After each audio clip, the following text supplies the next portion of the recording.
Hi, my name is Angela Rivers-Harper, and I am currently doing a short audio, kind of like a podcast, talking about analyzing modern family systems.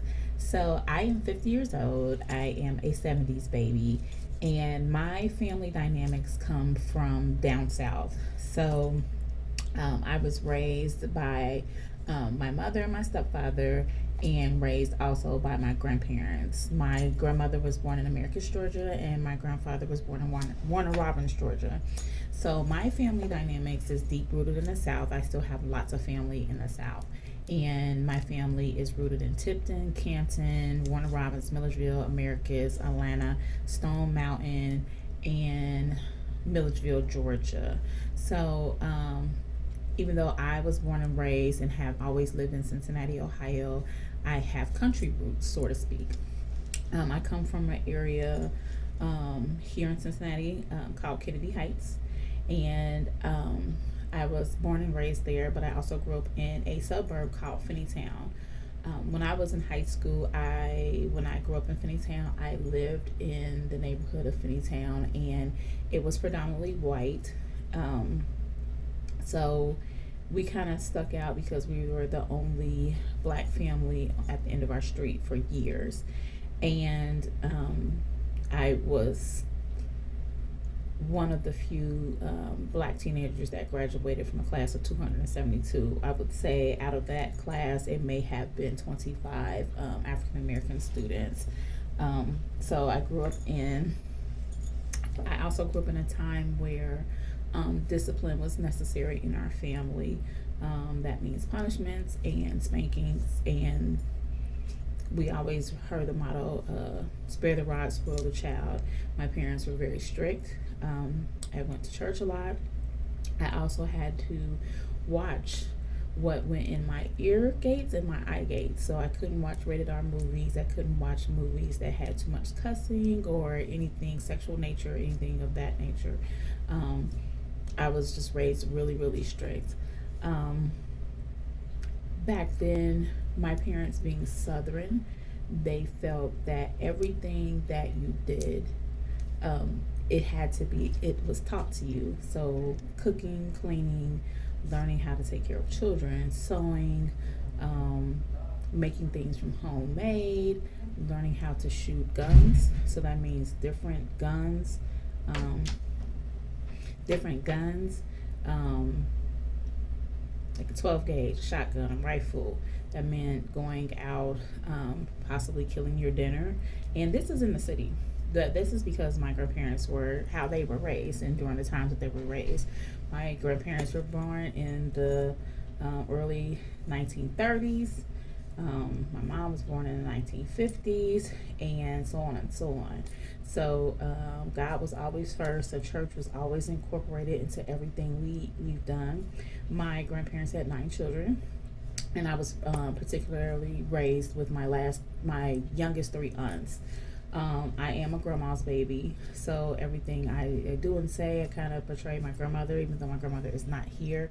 But I do have her sense of style. I have her sense of elegance and grace. My grandmother had an eighth grade education.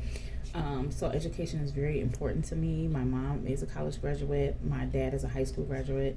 My husband is a college graduate, and so is my daughter. So education is very, very important to me and my family. I did raise my daughter differently than how I was raised. I only have one child and one grandson.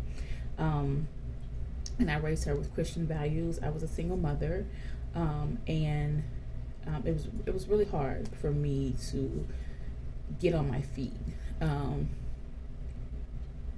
I was in college when I got pregnant with my daughter, and being having children out of wedlock was a no in my household. Even though my mother and my grandparents kind of accepted it.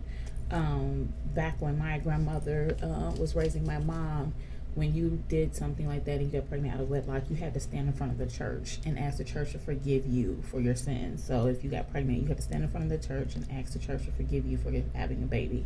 My grandmother wanted me to do that, but the times have changed, so I didn't have to. One thing I did notice was the way that our parents and our grandparents was raised compared to how we were raised is totally different. Even, as far as mental health is concerned, even with a mental health issue from back in the late 50s, 60s, and 70s, especially if you were from the country, they considered you of having like a possession, like a demon or a spirit. And so my daughter has epilepsy. And one thing that my grandparents, when she had a seizure, they said she was infected with the spirit of the devil. Like they thought that she had a demon because she was having a seizure. And I had to explain to them, like, she's sick.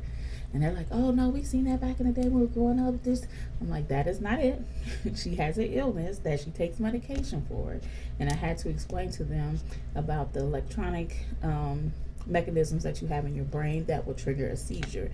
And I had to explain to them what she couldn't watch, what she couldn't do, what could be around her that would help her not have a seizure. But it was just really, really hard explaining to them and helping them to understand and grasp the fact that she is not possessed, she is actually sick. Um, she's actually sick. So, um, one of the things that was really hard to get them to realize is that this is modern. So they have modern medicine and things of that nature. Another thing that a lot of people did back in the day, what happened in the house stayed in the house, period. You didn't share what was going on in your home with other people outside of your home. You didn't tell your business. And I think a lot of times if that was different back then, it would have saved a lot of people from things happening to them. But that's how people were raised. What goes on in the house, in our house, stays in our house. But now it's a little different. There's outlets for people to get mental health services, get help if they're having issues with being molested or abused or anything. And you have women helping women. You have 2-for-1 kids. It's a little different now. And it's more centered around people actually getting the help that they deserve, and the help that they need. But back then, people didn't want to tell their business. They didn't want to ask for help. Pride was a big issue growing up back then. So the family dynamic centered around that is totally different now. Now you have these options where you can actually get the help that you need. Back then, if you didn't have a job and couldn't take care of your family, you had the welfare system. But at the time, if you were married and a man stayed in the house, there was limited help that you could get. So now it's a little different. Now you can get help if you're a single mother or a father. Back then, you couldn't. Or if you were a single mom but a man stayed in your home, you couldn't get help because they felt that the man could go out and work, which is still true today. He can go out and work. But back then, you could not get assistance if there was a man in the house. You had to not have a man in the house in order to get help. So it's a little different now because you can have a man in the house and both of you all can get help now. And that's with most state job and family services. There's a lot more assistance and help that you can get help with. So it's a little different now.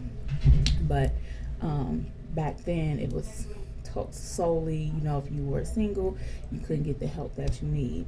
Then the family dynamics, having a baby out of wedlock was totally like not it back in the day. You would get limited family support, you would get limited family help, and it was like you were shunned with your family.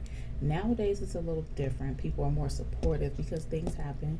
We try to help our children not have sex before it's time, before they're married, and we try to give them, rules, not even rules and regulations, but how it should be. We try to teach them that waiting until you're married is beautiful, but if it happens, we try to be a little more supportive. But when I was growing up, you couldn't have a baby shower until after you had the baby, and things of that nature.